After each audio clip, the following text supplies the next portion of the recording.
My dad died and left everything to a woman none of us had ever heard of.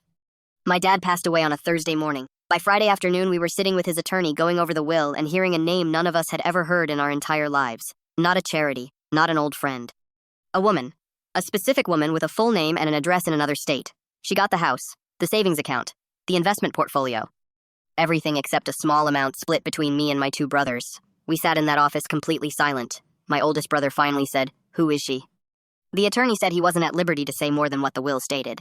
We drove home in 3 separate cars. Didn't even stop for food like we normally would after something like this.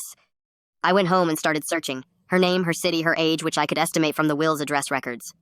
And if you want to know what I found when I searched, hit that subscribe button right now because what came up broke my heart in a completely unexpected direction. She wasn't an affair. She wasn't some secret girlfriend, she was his daughter. My father had a daughter from a relationship before he met my mother, a relationship his family had forced him to abandon in the early 1980s. He had spent 40 years quietly sending her money, making sure she was okay, never telling us because he was ashamed of how his family had treated her mother. The house, the savings, the portfolio, it was 40 years of guilt and love and making right what had been made wrong before any of us were born. We met her at the estate closing. She looked like my dad around the eyes. She cried. We all cried. She didn't want to take everything offered to split it fairly. We told her no. Dad had made his decision. She's coming to Christmas this year. Turns out we have a sister. We're still figuring out what that means, but it's not the worst thing.